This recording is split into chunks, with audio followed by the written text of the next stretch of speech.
ఈ సమయంలో దేవుని వాక్యాన్ని మనం చదువుకుందాం ప్రియులారా. న్యాయాధిపతుల గ్రంథము 6వ అధ్యాయము. న్యాయాధిపతుల గ్రంథము 6వ అధ్యాయము మొదటి నుండి కొన్ని వచనాలు మనం చదువుకుందాము. ఇశ్రాయేలీలు యెహోవా దృష్టికి దోషులైనందున యెహోవా 7 ఏండ్లు వారిని మిద్యానీయులకు అప్పగించెను. మిద్యానీయుల చెయ్యి ఇశ్రాయేలు మీద హెచ్చాయను గనుక వారు మిద్యానీయుల ఎదుట నిలువలేక కొండల్లోనున్న వాగులను గుహలను దుర్గములను తమకు సిద్ధపరచుకుని ఇశ్రాయేలీలు విత్తనములు విత్తిన తరువాత అమాలేకీయులను తూర్పునందుండు వారును తమ పశువులను గుడారములను తీసుకుని మిడతల దండంత విస్తారముగా వారి మీదకు వచ్చి వారి ఎదుట దిగి గాజాకు పోవునంత దూరము భూమి పంటను పాడు చేసి ఒక గొర్రెను గాని ఎద్దును గాని గాడిదను గాని జీవన సాధన మైనది మరి ఏదైనాను గాని ఉండనీయలేదు.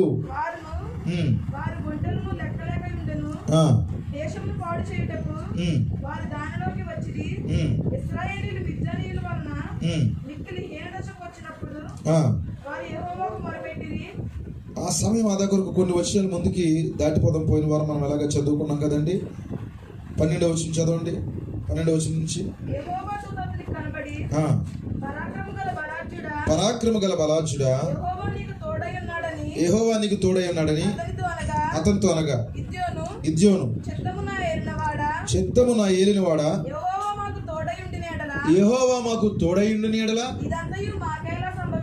అంటే ఈ కష్టాలన్నీ మాకెందుకు వచ్చినాయి?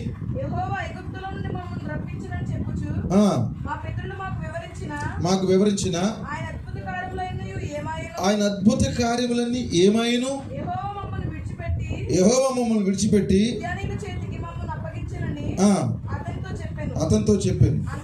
అంతటా తిరిగి బలము తెచ్చుకుని వెళ్ళి మిద్యానీయుల చేతిలో నుండి ఇశ్రాయేలును రక్షింపుము, నిన్ను పంపిన వాడు నేనే అని చెప్పగా అతడు చిత్తము నా ఏలినవాడా దేని సహాయము చేత నేను ఇశ్రాయేలును రక్షింపగలనని మనష్షే గోత్రములలో ఎన్నిక లేనిదే నా పితరుల కుటుంబములో నేను కనిష్ఠునై ఉన్నానని ఆయనతో చెప్పాను. అందుకు యెహోవా ఆయననేమి నేను నీకు తోడైందును గనుక హతము చేయదు అని సెలవిచ్చాను. నాతో మాట్లాడుచున్న వాడు నీవే అని నేను తెలుసుకున్నట్లు ఒక సూచన కనపరచుము.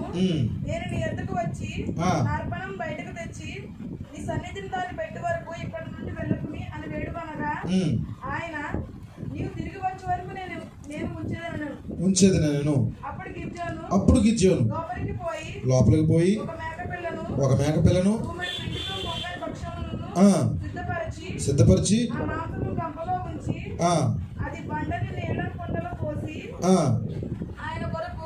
ఆయన కొరకు ఆ మస్తకి వృక్షం కిందకి దాన్ని తీసుకుని వచ్చి దగ్గరగా ఉంచగా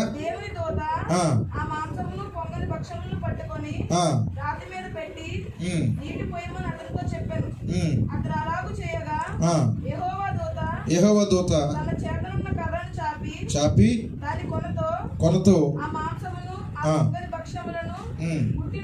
ముట్టినప్పుడు అగ్ని ఆ రాతిలో నుండి వెడలి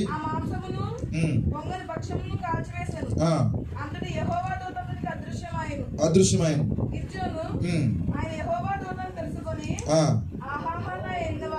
ఆహా నా ఏలినవాడా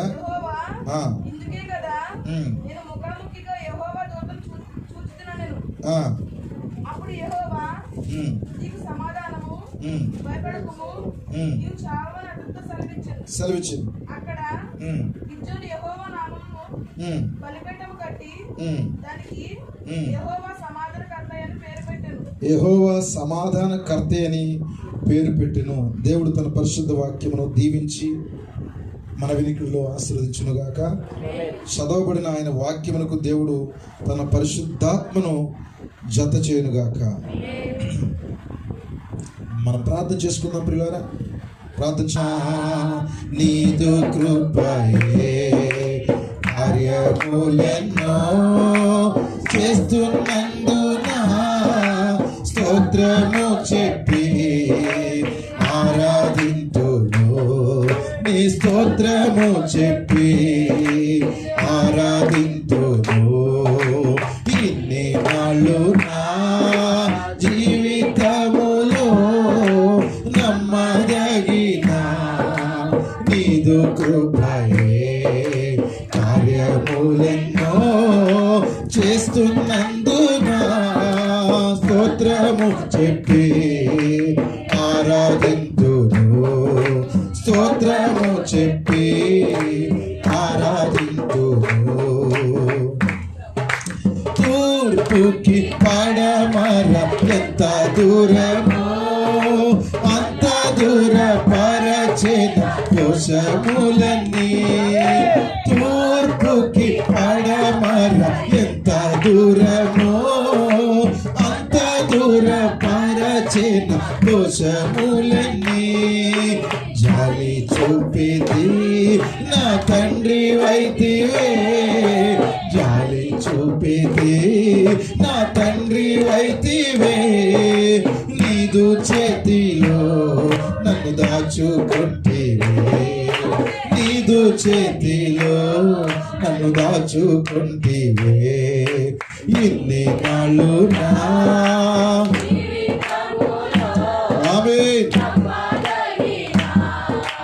నీదు కృపయే కార్యములెన్నో చేస్తున్నందున స్తోత్రము చెప్పి ఆరాధింతును.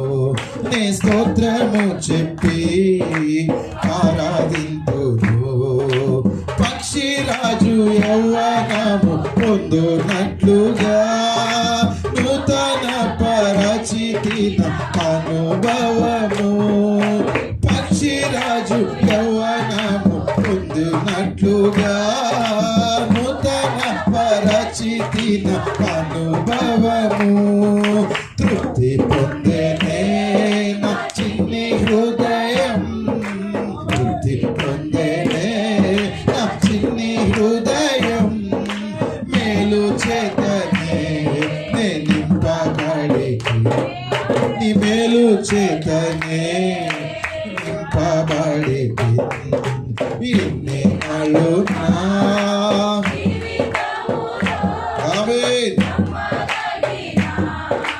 నీదు కృపయే కార్యములెన్నో చేస్తున్నందున స్తోత్రము చెప్పి ఆరాధింతును. నీ స్తోత్రము చెప్పి ఆరాధింతును. నీ స్తోత్రము చెప్పి ఆరాధింతును.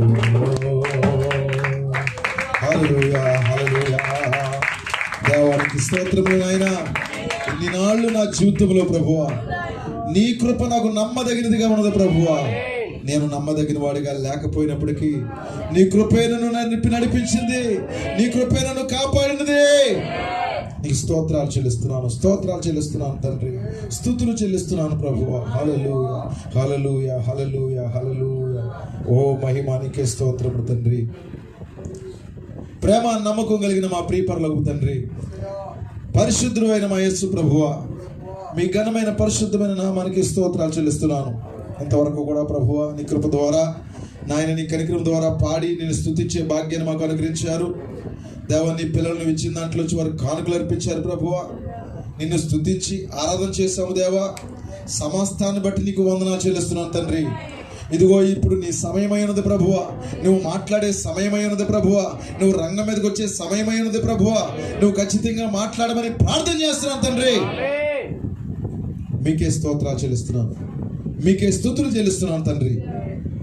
దేవా నాయన, ఎన్నిక లేని వాడిని, బహు బలహీనుని ప్రభువా, వట్టివాణ్ణి దేవా, నేను ఎక్కడుండి ఏం మాట్లాడగలను ప్రభువా, నా మాటలు ఏం ఉపయోగం నాయనా.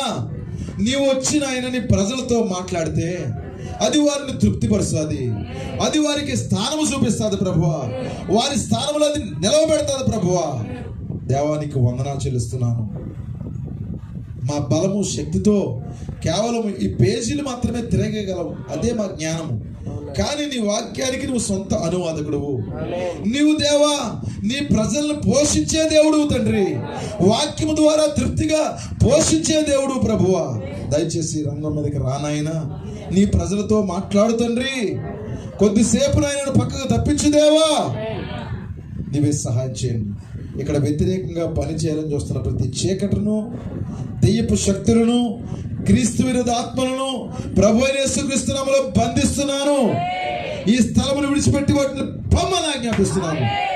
ఎవరైనా బలహీనులుగా ఉంటే ప్రభు, ఎవరైనా రోగులుగా ఉంటే ప్రభు అయిన యేసుక్రీస్తు నామములో వారికి స్వస్థత కలుగునుగాక. మీరే కృప చూపించమని, సహాయం చేయమని ప్రభు అయిన యేసుక్రీస్తు నామములో ప్రార్థించి అడుగుచున్నాము తండ్రి. ఆమేన్. దయచేసి కూర్చుందాం పిల్లలు, అందరు కూర్చోవచ్చు. ఈ సమయంలో మరి ఈ వారం కూడా మనం గిద్యోని కోసమే మనం మాట్లాడుకోబోతున్నాం ప్రియులారా. ఆన్ చేశారుగా, గిద్యోని కోసమే మనము మాట్లాడుకోబోతున్నాము. దయచేసి ప్రతి ఒక్కరు కూడా మీ ఏకాగ్రతను వాక్యం పైన ఉంచాలని నేను మనవి చేసుకుంటున్నాను. మీ ఏకాగ్రతను కొద్దిసేపు దేవుని వాక్యం పైన ఉంచండి. ఖచ్చితంగా దేవుడు మనతో మాట్లాడబోతున్నాడు. చూద్దాం ఇక్కడ ఈ గిద్యోను యొక్క మరి ఈ కార్యక్రమం అంటే ఈ గిద్యోను జీవితాన్ని మనం జాగ్రత్తగా గమనిద్దాం ప్రియులారా. ఇశ్రాయేలీలు పాపం చేసిన దాన్ని బట్టి దేవుడు మిద్యానీయుల చేతికి అప్పగించాడని మనం పోయిన వారం విన్నాం. ఎన్నడైనా నువ్వు ఒక అడుగు వెనకైపోతే దేవుడు నిన్నేమి శిక్షించడం. ఎందుకు దేవుడు కొంతమందికి పనిష్మెంట్లు ఇస్తాడు? ఎందుకు వారి జీవితంలో వారి పనిష్మెంట్లు పొందుకుంటున్నారు పిల్లారా? ఎందుకు కొంతమంది జీవితాలు అస్తవ్యస్తంగా ఉంటున్నాయి? అర్థమవుతుందా మీకు? నేను ఒక వర్తమానం చదివా. ఆ వర్తమానం ఏంటంటే దూత స్వరమునకు లోబడు అనే వర్తమానం.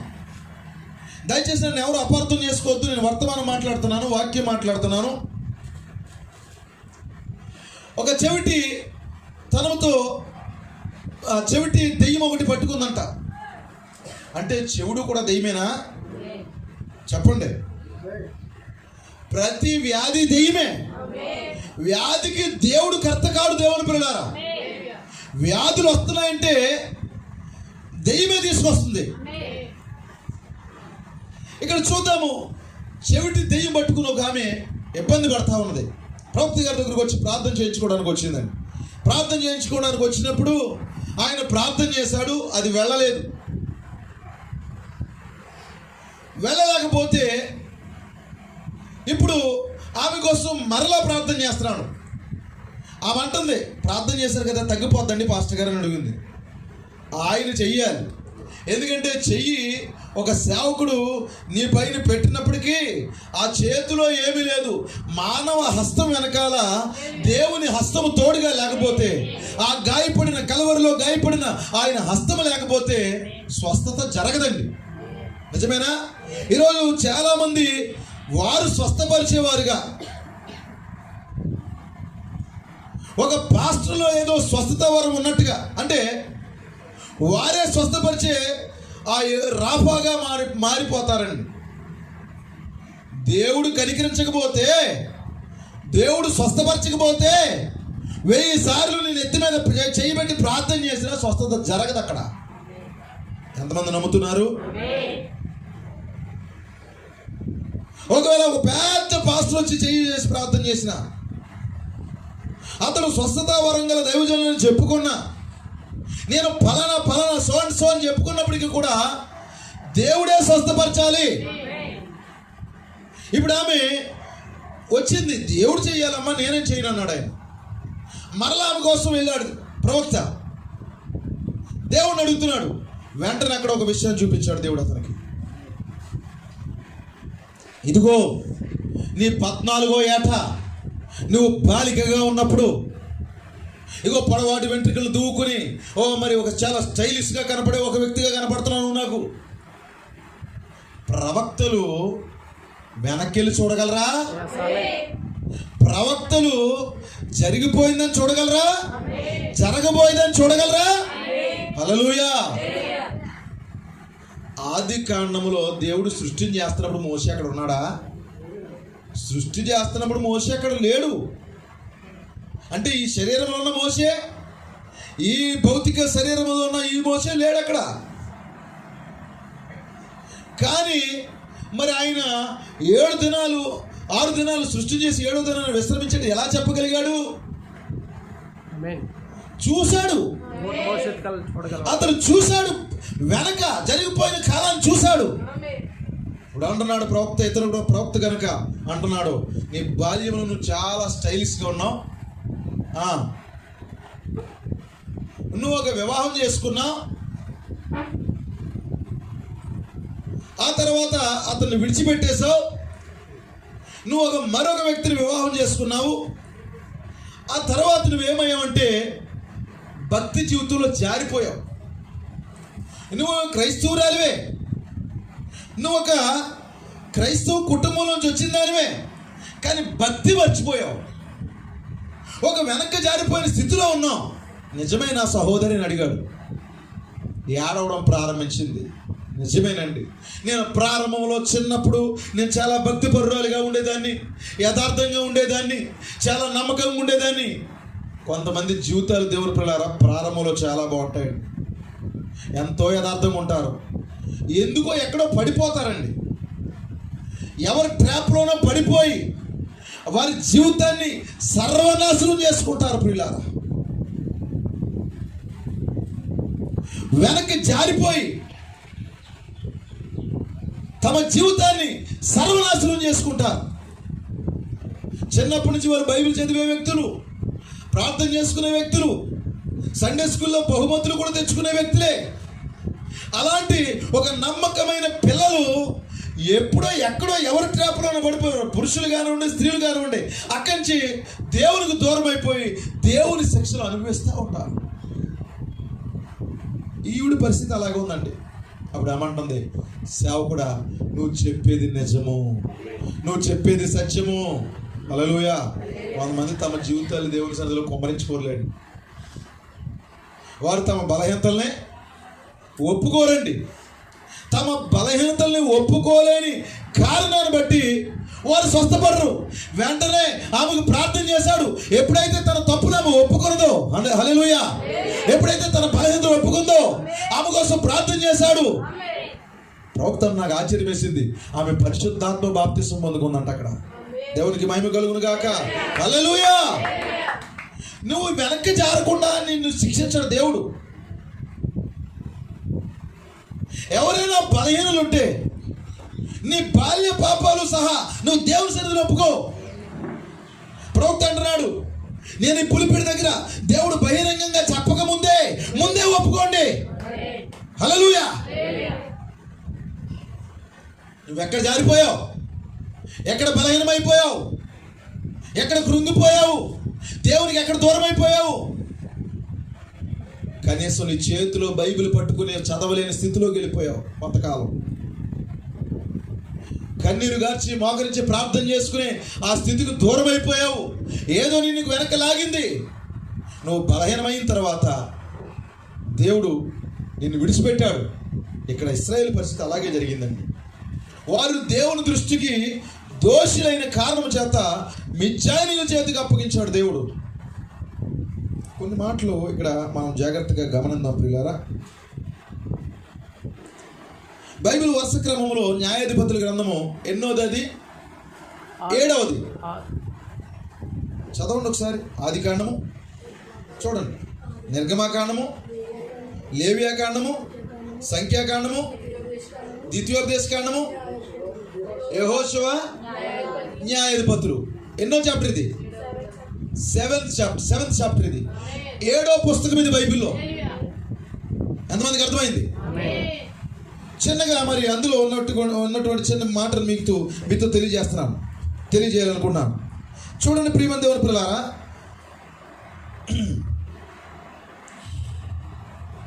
వీరు 7 మార్లు తప్పిపోయారని చెప్పాను. తప్పిపోయినప్పుడల్లా వీరికి ఒక రక్షకుడిని ఏర్పాటు చేసేవాడు. అంటే వారిని విడిపించడానికి ఒక వ్యక్తిని ఏర్పాటు చేసేవాడు దేవుడు.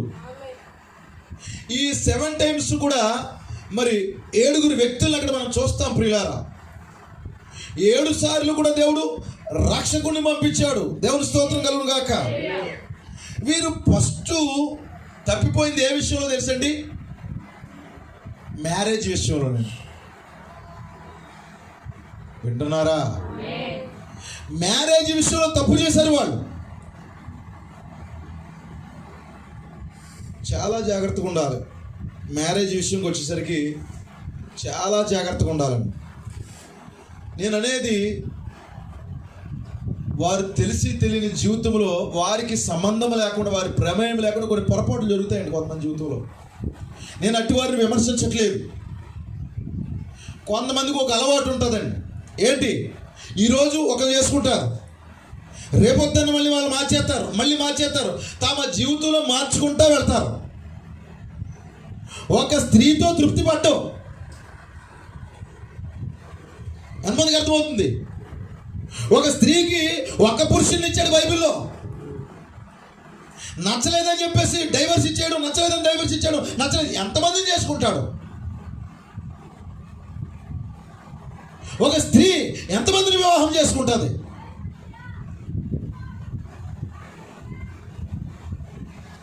ఇంకో విషయం చెప్పనండి, ఈరోజు సేవకుల్లో కూడా అదే ఉందండి. చాలామంది సేవకులు వారు డైవర్స్ ఇచ్చేసి వేరే వివాహం చేసుకుని సేవకులుగా వారు చాలామంది అయిపోగలుగుతున్నారు. ఎలా సాధ్యం ఇది? దేవుడు ఎట్లా అంగీకరిస్తాడు? జాగ్రత్త. మీ పిల్లల విషయంలో కూడా, మ్యారేజ్ల విషయంలో తప్పు చేయొద్దు.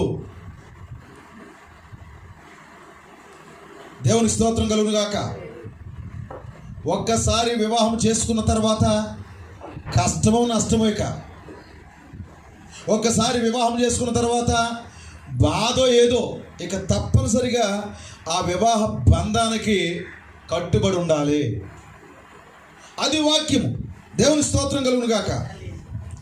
వీరు మొట్టమొదటిగా వివాహ విషయంలో తప్పు చేశారండి. తప్పు చేసినప్పుడు వారిని ఎవరికి అప్పగించాడో తెలుసండి?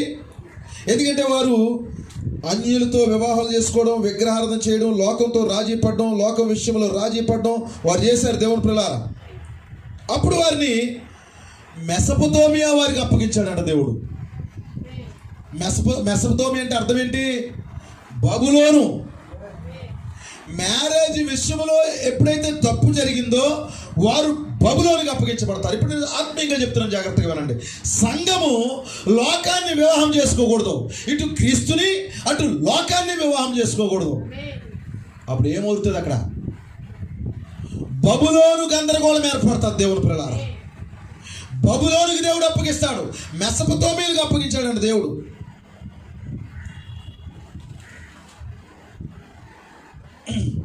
అయితే ఇక్కడ అప్పుడు వారికి ఒక రక్షకుడు పంపించాడు, ఒక వ్యక్తిని పంపించాడు. అతని పేరు ఒత్నియేలు. దేవుని స్తోత్రం కలుగును గాక. ఆ తర్వాత వారు మోయాబీయుల చేతికి అప్పగించాడు దేవుడు. అప్పుడు ఎవరంటే ఎగ్లోను. ఆ తర్వాత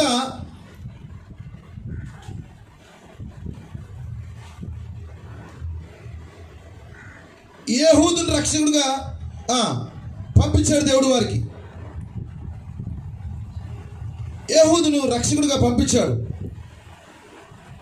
అలాగే వారికి బారాకుని రక్షకుడిగా పంపించాడు. ఆ తర్వాత వారికి గిద్యోని రక్షకుడిగా పంపించాడు దేవుడు. దేవుని స్తోత్రం కలుగును గాక. ఆ తర్వాత మధ్యలో ఒక ఇద్దరు రక్షకులు ఉంటారు వాళ్ళకి. ఏడవదిగా సంసోనుని వారికి రక్షకుడిగా పంపించాడు. 7 సార్లు వారు దోషులైనప్పుడు 7గురిని కూడా దేవుడు పంపించాడా లేదా? మీకు ఏమర్థమైంది ఇందులో? అందులో 7 సంఘకాలాలు ఉన్నాయా? హల్లెలూయా.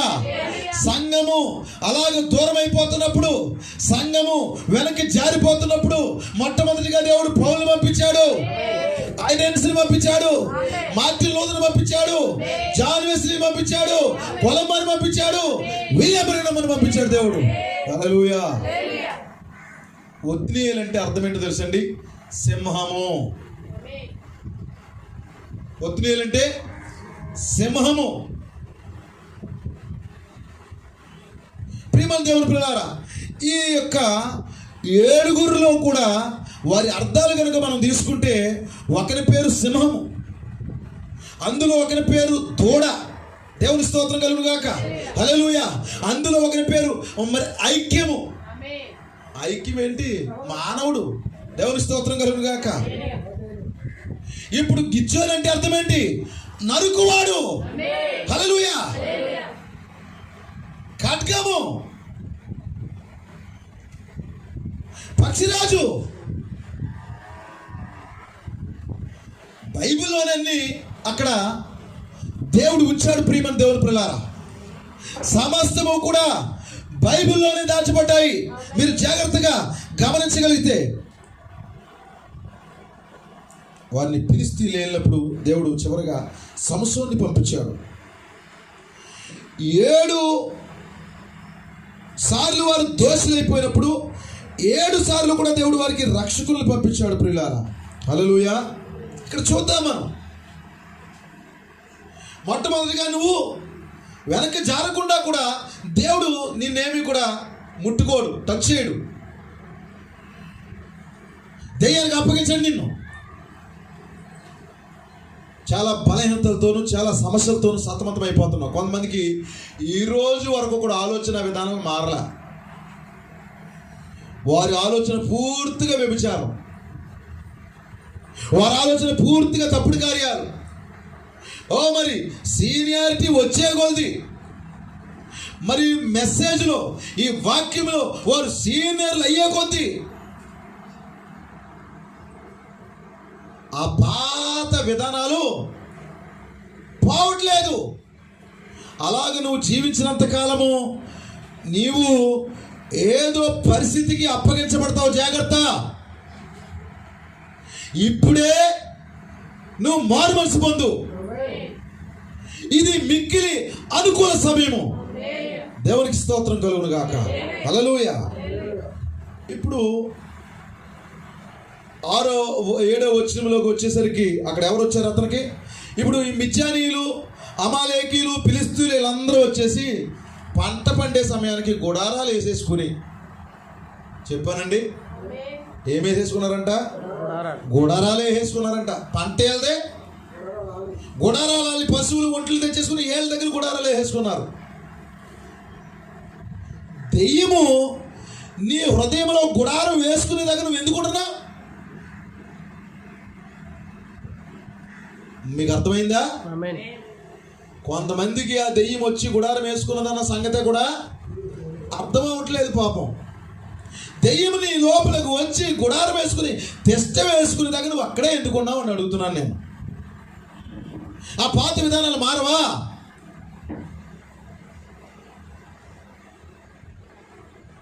సమస్య నువ్వే క్రియేట్ చేసుకుంటున్నావు కొన్నిసార్లు. అక్కడ సమస్య ఏముండదు, నీకు బడా ఎక్కువ అలా చెప్పడానికి ఏమీ ఉండదు. నువ్వే ఒక చెడ్డ వాతావరణం క్రియేట్ చేసుకుని అందులో నివసించడానికి నువ్వు ఇష్టపడతావు. వాతావరణం బాగానే ఉంది, పరిస్థితులు బాగానే ఉన్నాయి, నీకు సరదా. ఒక చిన్న చెడ్డ వాతావరణం ఏదో నీ చుట్టూ క్రియేట్ చేసుకుని మూడ్ ఆఫ్లో ఉండడం నీకు ఇష్టమైంది, నీకు అలవాటు అయిపోయింది. అర్థమవుతుందా? కూడుకు లేదా, కూర లేదా, వస్త్రాలు లేవా, బతకలేకపోతున్నావా? అన్నీ బాగున్నాయి. కానీ నీ చుట్టూ ఒక చెడ్డ వాతావరణం ఏర్పాటు చేసుకుని ఆ సర్కిల్లోకి వెళ్ళిపోయి అక్కడే నీకు అది ఆనందంగా ఉంటుందేమో, మరి ఎంతకాలం ఉంటావు నాకు తెలియలేదు, బయటికి రా. ఒక చెడ్డ వాతావరణాన్ని క్రియేట్ చేసుకుని ఏదో అయిపోతున్నట్టుగా కంగారు పడిపోయే పరిస్థితుల మధ్యలో నువ్వు ఉంటున్నావు. ఆ వాతావరణం నుంచి బయటికి రా. దేవుని కుమారుడు పలికి వాతావరణాన్ని సృష్టించుకుంటాడు, మంచి వాతావరణాన్ని. ఎంతమంది ఇప్పుడు మంచి వాతావరణం సృష్టించుకోవాలనుకుంటున్నారు? ఒక ఆత్మీయ వాతావరణాన్ని సృష్టించుకోండి మీ చుట్టూ. దేవునికి స్తోత్రం కలుగును గాక. హల్లెలూయా. పంట ఏమో నీదంట, శత్రువు వచ్చి గుడారం వేసుకున్నాడు. మీ హృదయాలు ఎవరున్నారు? వాక్యం ఉందా లేదా? ఓ మీ గుడారంలో ఏ మిద్యానీయుడు ఉండడానికి వీల్లేదు. మీ హృదయం అనే గుడారంలో ఏ ఫిలిష్తీయుడు ఉండడానికి వీల్లేదు. మరి బబులోను నీ గుడారంలో ఉండడానికి ఇష్టం లేదు. ఇప్పుడే దాన్ని తొలగించుకోండి. మీ హృదయం లోపల వాక్యానికి స్థానమే ఉండే. గుడారాలు వేసేసుకున్నారంటే ఎప్పుడు? పంట చేతికొచ్చే సమయంలో. ఎలా వచ్చారంటే వాళ్ళు మిడతల వలే వచ్చేసారు, మిడతల దండులా వచ్చేసారంటే వాళ్ళు తెచ్చేసేసుకున్నారు. అక్కడే కదలట్లేదు, గుడారాలే వేసుకున్నారు. నీ పొలంలో వాడు గుడారం ఎత్తే గిజ్జోని ఏం చేస్తున్నాడు? గానుగు చోటుకి వెళ్ళిపోయాడు, గోధుమలు తొలగొట్టుకున్నాడు. తన కుటుంబం కొరకు ఏదో కొద్దిగా ఆహారం తీసుకోవడానికి చిన్న చిన్న ఆహారాలు, ఏదో కొద్ది ఆహారం. ఆ మార్టిన్ లూథర్ తీసుకొచ్చిన నీతీకరణ తీసుకుంటున్నాడు, వెస్లీ తీసుకొచ్చిన శుద్ధీకరణ తీసుకుంటున్నాడు, పెంతెకొస్తు తీసుకొచ్చినటువంటి ఆ వరములు మాత్రమే తీసుకుంటున్నాడు, ఏదో కొద్ది ఆహారం. దేవుడు నిన్ను చిన్న చిన్న ఆహారాలతో, కొద్దిగా ఆహారంతో పోషించడానికి ఇష్టపడతలేదు. ఆయన తృప్తిగా పోషించాలని ఆశపడుతున్నాడు. పూర్తిగా ఆహారంతో నింపాలని ఆశపడుతున్నాడు, వాక్యంతో నింపాలని ఆశపడుతున్నాడు. చాలా సంఘాలు అలాగే అయిపోయింది దేవుడు పిల్లారా. అక్కడ వాక్యం లేదు. అప్పుడప్పుడు వారి సేవకు నోట్లోంచి వచ్చినటువంటి ఆ చిన్న మాట కొరకు ఎదురు చూస్తున్నారు.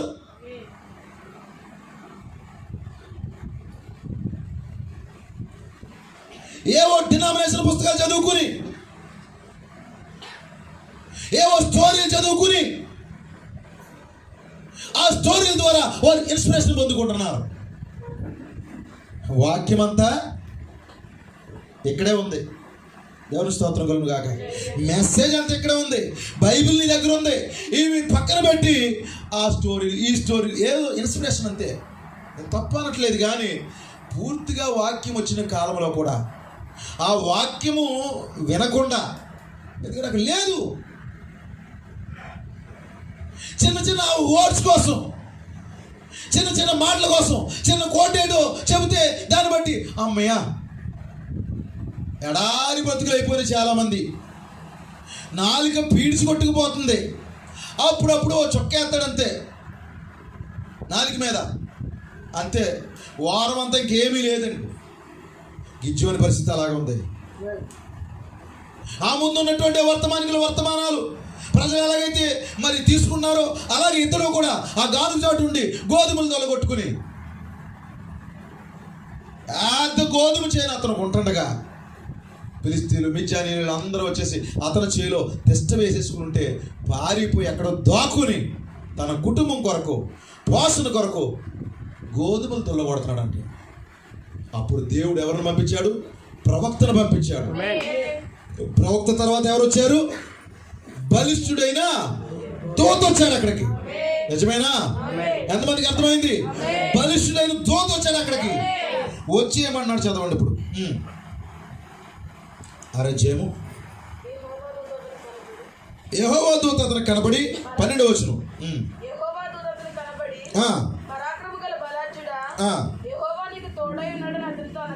ఏమన్నాడు చెప్పండి? నువ్వు బలాజుడు అయ్యా. దేవుడు దాక్కున్న వారిని తీసుకొచ్చి కార్యాలు చేస్తాడా? దాక్కున్నవారే కావాలి, సైలెంట్గా ఉన్నవారే కావాలి దేవుడికి.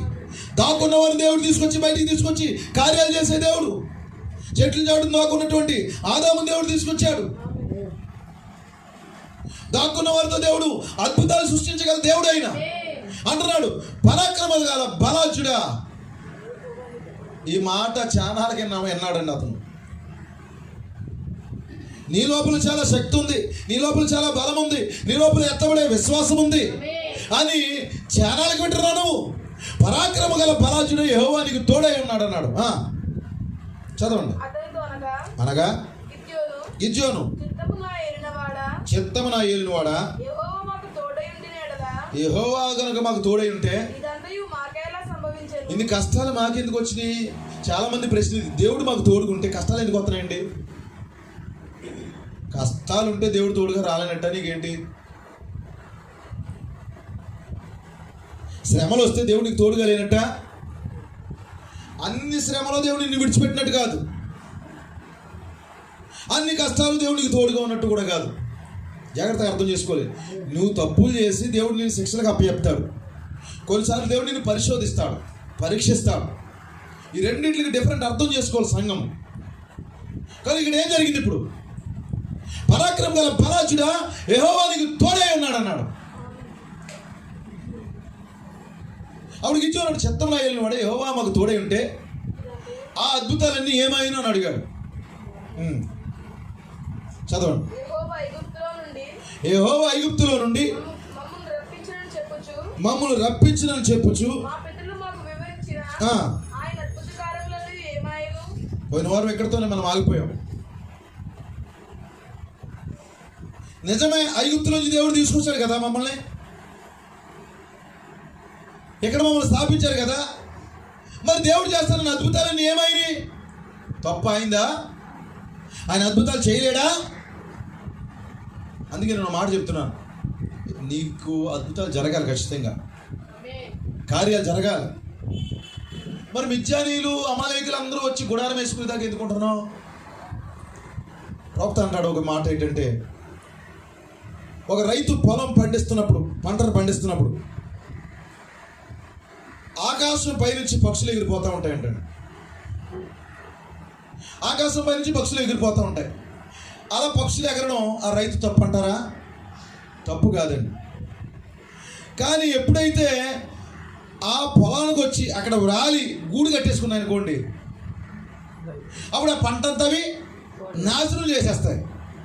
ఇప్పుడు అవి గూడు కట్టుకోకుండా చేసుకోవాలి, వాటిని తరిమేస్తా ఉండాలి. కొన్నిసార్లు నువ్వు అలాగ ఉంటున్నప్పుడు ఏదో ఆలోచన వస్తూ ఉంటుంది, ఆలోచన అలాగే వెళ్ళిపోతాయి నీ మీద నుంచి. ఏదో మరి ఒక సినిమా పోస్టర్ నువ్వు చూస్తావు, ఆలోచనలు అలాగే వెళ్ళిపోతూ ఉంటాయి, ఆటోమేటిక్గా నీ చూపులు అలాగే వెళ్ళి. అయితే అలా వెళ్ళిన తర్వాత నువ్వు బుర్ర తిప్పుకోకుండా, అబ్బా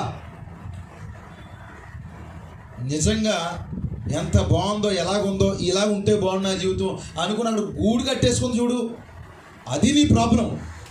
గూడు కట్టుకోకుండా ఉంటే దేవుడు కార్యం చేస్తాడు. హల్లెలూయా. గూడు కట్టుకోకుండా ఉంటే, ఆ దేవుని లోపల తిష్ట వేయకుండా ఉంటే దేవుడిని ఖచ్చితంగా విడిపిస్తాడు. అద్భుతాలు ఎప్పుడు జరుగుతున్నాయండి? మాకు ఏం జరుగుతున్నాయండి? మా కుటుంబంలో ఏం జరిగినాయండి? ఏ రోజు కష్టమేనండి, ఏ రోజు నాకు ఇబ్బందేనండి, సుఖం లేదండి నా జీవితానికి. భర్త ద్వారా సుఖం లేదండి, భార్య ద్వారా సుఖం లేదండి, కుటుంబంలో ఆనందం లేదండి. అద్భుతాలన్నీ ఏమైనాయి? హల్లెలూయా. అద్భుతాలు ఏయి సంగమా? అద్భుతాలు కావాలా? ఎంతమంది కావాలి? అద్భుతాలుగా జరగాలంటే నువ్వే అద్భుతంగా మారిపోవాలి. ఇప్పుడు ఈ రోజు నువ్వే ఒక అద్భుతంగా మారాలి. మునుపుటి వలే ఉండకూడదు. దేవుడిని దర్శించిన తర్వాత కూడా మునుపుటి వలే ప్రవర్తించావనుకో, మునుపుటి వలే జీవించావనుకో, ఇంకా అద్భుతం జరిగినట్టేంటి? మోషే ఆ మండుచున్న ఆ పొదలో ప్రభువును కలుసుకున్న తర్వాత అతడు మునుపుటి వలే లేడు. నిజమేనా? యాకోబు మరి ఆ ప్రాంతంలో ప్రభువును కలుసుకున్న తర్వాత మునుపుటి వ్యక్తిలా లేడు. ఎంతమందికి అర్థమవుతుంది? అతడు మునుపుటి వ్యక్తి వలే లేడు. సంఘంలో ఎంతమంది దేవుని కలుసుకున్నారు? నిజమేనంటారా? అప్పుడప్పుడు మీ పాత నేచర్, పాత మాటలు, పాత విధానం బయటికి తీసి చూపిస్తుంటే అప్పుడు నువ్వేంటో అర్థమవుతుంది. వాక్యం విన్న తర్వాత ఓ పావు గంట వేరే వాతావరణంలోకి వెళ్ళిపోతూ ఉంటాం. నిజంగా ఈరోజు వాక్యం అంటే పాస్టర్ గారు తాకేసిందండి, దర్శించిందండి దేవుడు నన్ను. నేను ఒక సమర్పణ చేసుకున్నానండి దేవునికి. నేను దేవునికి ఒక మాట ఇచ్చానండి అంటున్నారా? నేను ఇలా నా జీవితాన్ని సమర్పించుకున్నానండి. ఒకటిదే. ఎన్ని రోజులు ఉంటారు నీ సమర్పణ మీద? ఎంతకాలం నిలబడుతున్నావు నువ్వు? అద్భుతాలు జరగాలంటే, అద్భుతాలు నీ వెంట పరిగెట్టాలంటే నువ్వు అద్భుతంగా మారేది. నువ్వు అసలు నీతీకరణ ఉందో లేదో తెలియదు. ఒక్కోసారి నువ్వు పూర్తిగా మారావా లేదో డౌటు. నీతీకరణ జరగలేదు, అసలు నీకు శుద్ధీకరణ జరిగిందా? జరిగిందండి. ఏంటి? పొడవ జాకెట్లు, వస్తువులు లేవు, టీవీ చూడడం, అదా శుద్ధీకరణ అంటే? లోపల నుంచి రాలేదు శుద్ధి. హృదయంలో సరైన శుద్ధి లేదు. అందుకే నువ్వు సమయం వచ్చినప్పుడు పడిపోతావు. ఇక్కడ బంధించేసినట్టు ఉంటుందేమో, ఇక్కడ కట్టేస్తున్నట్టు ఉంటుందేమో, ఇక్కడ బాగానే ఉంటావు. మెట్లు దిగేసిన తర్వాత మీ గృహాలకు వెళ్ళిపోయిన తర్వాత మీ ఊర్లు వెళ్ళిపోయిన తర్వాత అక్కడ ఒంటరిగా ఆలోచిస్తున్నప్పుడు ఎలాంటి ఆలోచనలు వస్తున్నాయి? ఏ బుద్ధి పని చేస్తుంది లోపల? ఏం చేయమంటారండి? మరి రమ్మన్నారు, వెళ్ళకపోతే తప్పదండి.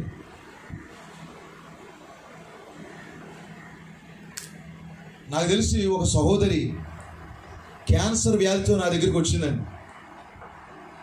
చాలా స్టైలిష్గా ఉండేది ఆమె. క్యాన్సర్ వ్యాధితో వచ్చింది. ఒకరోజు ఉదయం తెల్లవారుజామున రూమ్ దగ్గరికి వచ్చేస్తున్నారు అక్క చెల్లెళ్ళు ఇద్దరు. ఇదేంటి ఏళ్ళు వస్తున్నారంటే మా రూమ్ దగ్గరికి అనుకున్నాను నేను. అప్పుడు ప్రార్థన చేసుకుని ఇంచుమించుగా 5:30 అయిపోయింది, 5:30, 6 అయిపోతుంది అనమాట. వెళ్ళిగా రూమ్ దగ్గరికి వస్తాను. నేను చూశాను, ఏంటి ఇక్కడికి వస్తున్నారేంటి? రాగానే కాళ్ళ మీద పడిపోయింది. ప్రార్థన చేయండి పాస్టర్ గారు. ఏమైందమ్మా? ఏమైంది? ఎప్పుడు చర్చి మొఖం చూడరండి. ఏమైంది? క్యాన్సర్ వచ్చిందండి పాస్టర్ గారు. అరే క్యాన్సర్ వచ్చిందా? అయ్యో సరే అమ్మా ప్రార్థన చేస్తారు మీ కొరకు. అలా ప్రార్థన చేసిన తర్వాత మరి 2-3 వారాలు చర్చికి వచ్చేసారు. ఆ కంగారులోనే బాప్తిస్మం కూడా తీసేసుకున్నారు. ప్రభువైన యేసుక్రీస్తు నామములో బాప్తిస్మం తీసేసుకుని వెంటనే ఇది తీసేయడం, ఇవన్నీ అయిపోయిన తర్వాత ఒక విశ్వాసం మాదిరిగానే కొనసాగిపోయిన తర్వాత అప్పుడు కొంతకాలానికి బాగానే ఉంది. తన పని తను చేసుకునే పరిస్థితికి వచ్చేసింది.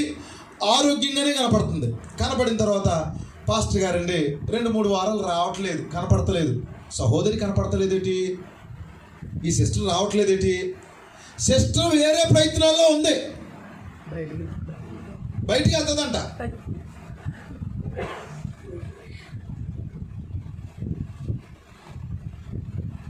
ఆ ప్రయత్నాలు డబ్బులు ఇంట్లోకి మొత్తం తిరుగుతుంది, పాస్పోర్ట్ వీసాల కోసం తిరుగుతుంది అనమాట. అనుకున్నట్టుగానే 3 వారాల తర్వాత వచ్చింది. ప్రార్థన చేయండి పాస్టర్ గారు. దేని కొరకమ్మా? ఏమ్మా 3 వారాల నుంచి చర్చికి రావట్లేదు అంటే, రండి ఇలా బయటికి వెళ్ళడానికి ప్రయత్నాలు చేస్తున్నానండి. అవునా? బయటికి వెళ్తావా? ఒకవేళ ప్రమాదం అవుతుందేమో తల్లి, చూడండి ఒకసారి, పరిస్థితి బాగోదేమో. ఈ మధ్యలోనే ఆమె ఏం చేయడం ప్రారంభించిందంటే, మనకులాగే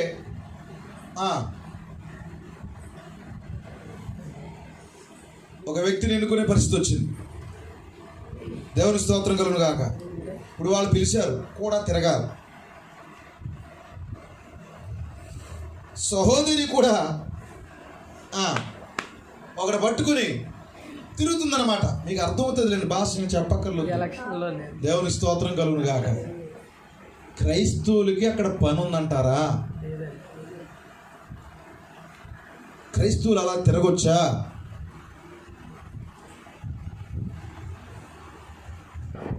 ఆమె ఏమైతే వదిలిపెట్టిందో మరలా అందులోకి వెళ్ళడం ప్రారంభించింది. పాస్టర్ గారు పలానా విశ్వాసి పువ్వులు పెట్టుకుంటాం చూసామండి, వస్తువులు పెట్టుకుంటాం. ఓకే, నాకు అప్పుడే అర్థమైంది, వెళ్ళిపోతుంది. ఎక్కడికే? అక్కడి నుంచి వచ్చింది అక్కడికి మరణాలు. బయటికి వెళ్ళడం కాదు, వెళ్ళిపోతుంది. నాకు అర్థమైంది. మళ్ళీ అది ఆమెని కబలించబోతుందని నాకు అర్థమైంది. నేను ఒకరోజు సీరియస్గా చెప్పాను, పరిస్థితి మార్చుకో. తప్పిది, నశించిపోతావు. జాగ్రత్త. ఏ పరిస్థితుల్లో నువ్వు ఎలాంటి వ్యక్తివి, ఎలా దేవుని సన్నిధికి వచ్చావు? పూర్వం స్థితి మంచిది కాదండి. ఎలాంటి పరిస్థితి నుంచి వచ్చావు నువ్వు? ఏం చేస్తున్నావు నువ్వు? గద్దిస్తే కోపం వచ్చిందండి, తిడితే కోపం వచ్చింది. పాస్టర్ గారు మొఖం మీద అలా తిట్టేయచ్చా? అబ్బో, నువ్వు చేయొచ్చు, నీ ఇష్టం జరిగి ఎప్పుడు పడితే అప్పుడు రావచ్చు, ఎప్పుడు పడితే అప్పుడు వెళ్ళిపోవచ్చు. ఆ తర్వాత ఇదంతా అయిపోయింది. ఒక వ్యక్తి మరి ఎన్నుకోబడ్డాడు, అంతా అయిపోయింది. ఆ కొద్ది కాలానికి వెళ్ళిపోయింది. వెళ్ళిపోయిన 15 రోజులకి ఫోన్ వచ్చింది, నా పరిస్థితి ఏమి బాగోలేదు, ఇక నేను చనిపోయేలాగా ఉన్నాను. వెళ్ళిన అతి తక్కువ కాలానికే నేను క్యాన్సర్ ప్రారంభంలో అది ముదిరిన దానికంటే ఎక్కువ ముదిరిపోయింది. నాకు హాస్పిటల్కి వెళ్ళి కరెంట్లు పెట్టించుకున్న దానికంటే నాకు ఎక్కువ అయిపోయిందండి. అప్పటికంటే ఇప్పుడు ఎక్కువ అయిపోయింది. నా చేతుల్లో ఏమీ లేదు, ఇంకా అవకాశం పోయింది. అయ్య బాబా పాస్టర్ గారు అలాగ అనకండి, నా పిల్లలు, నా కుటుంబం, నేనేం చేయాలి? వచ్చిన తర్వాత కనీసం మందిరంలోనికి కూడా అడుగు పెట్టే అవకాశం లేదండి. మీకు అర్థమవుతుందండి? కొంతమంది దేవుడు ఎందుకు రానవడు, వాళ్ళు అనుకుంటారు నేను రాను, నేను ఇంక గుడికి రాను. నువ్వు కాదనుకుంటాం, ఆయనకి ఇష్టం లేదు. హల్లెలూయా. మరలా తిరిగి మందిరంలో అడుగు పెట్టకుండా చనిపోయింది.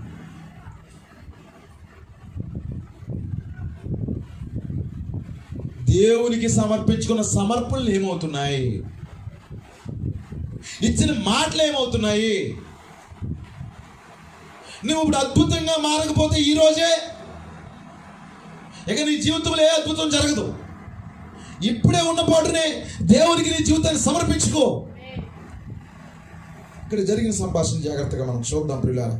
యెహోవా మాకు తోడై ఉంటే ఆ అద్భుత కార్యాలన్నీ ఏమాయను అని అడిగాడు. యెహోవా మమ్మల్ని విడిచిపెట్టి మిద్యానీయుల చేతికి మమ్మల్ని అప్పగించిన అతనితో చెప్పాను. అంతటి యెహోవా అతని తట్టు తిరిగి బలము తెచ్చుకుని వెళ్ళి మిద్యానీయుల చేతిలోంచి ఇశ్రాయేలును విడిపించు. దేవుడు చెప్తున్నాడండి. ఇతను ప్రశ్నలు వేస్తున్నాడు. సంగమా, నువ్వు వాక్యానికి ప్రశ్నలు వేసినంత కాలము, సేవకుడిని ప్రశ్నించేంత కాలము నీ జీవితంలో ఏమీ పొందుకోలేవు. ప్రశ్నలు మారిపెట్టాయి, జీవించడం నేర్చుకో. ప్రశ్నించడం మొదలు పెట్టేంత కాలము నీ జీవితంలో ఏ కార్యం పొందుకోలేవు. ఒక్కటే అతను ఒక్కడే చెప్తున్నాడు, ప్రశ్నిస్తున్నాడండి. నువ్వు వెళ్ళి బలం తెచ్చుకో, వెళ్ళి మిద్యానీయుల చేతిలోంచి ఇశ్రాయేలును విడిపించాడు అన్నాడు. నేను చెప్పాను కదా, నా ఊహ అలా ప్రశ్నించలేదు. మోసే ప్రశ్నిస్తే ఈ అగ్ని స్తంభం ఏంటి, ఈ మేఘ స్తంభం ఏంటి, పొద కాలిపోకపోవడం ఏంటి అని అతను ప్రశ్నలు వేయడం మొదలు పెడితేనంటండి, తన సొంత బలంతో వెళ్ళి ఏం చేశాడు, ఓడిపోయాడు. ఒక్క చేతి దెబ్బతో ఐగుప్తుని కొట్టి తన ప్రజల్ని విడిపించాలనుకున్నాడండి. నిజమేనా? విడిపించాలనుకుని సొంత ఆలోచనతో వెళ్ళి ఓడిపోయాడు. ఇప్పుడు ప్రశ్నలు మానేసిన తర్వాత 10 అద్భుతాలు పొందుకున్నాడు. నిజమేనా?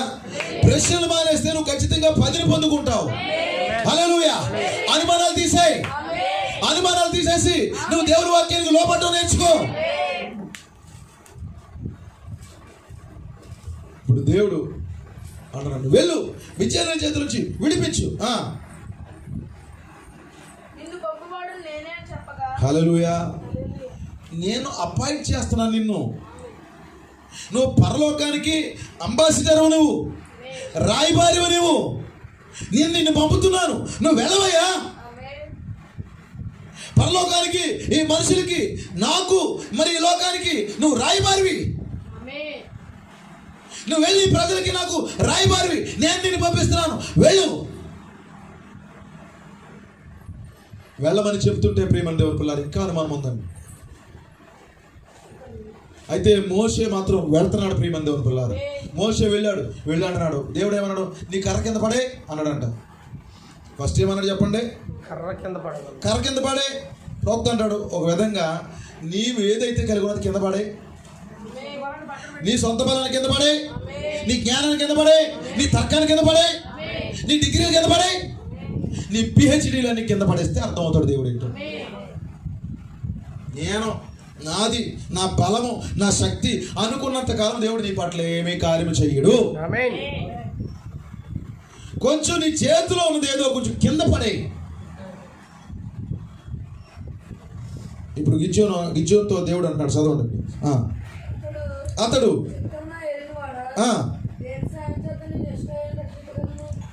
దేని సహాయం చేత నేను ఇశ్రాయేలు రక్షింపగలను? ఏముంది నాకు చెప్పండి ఈరోజు. నేను దేని సహాయం చేత ఈ అద్భుతాలన్నీ పొందుకోగలను? సంఘానికి ఎలాంటి ప్రశ్నలే వస్తాయండి. నేను ఎలాగా, నేను దేని చేత నేను విజయం పొందుకోగలను? ఎందుకంటే నీకు కనులు చూపు మేర ఏమీ కనపడతలేదు, నీ విజయం ఎలాగ వస్తుంది?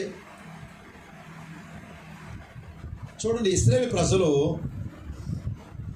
1947 48లో వారు వారి సొంత దేశానికి వెళ్ళిపోయారు. అర్థమైందండి? సొంత దేశానికి వెళ్ళిపోయిన తర్వాత ఇప్పుడు దేవుడు ఏం చేశాడు? వారిని ఆ ప్రాంతానికి తీసుకెళ్ళాడు కదా.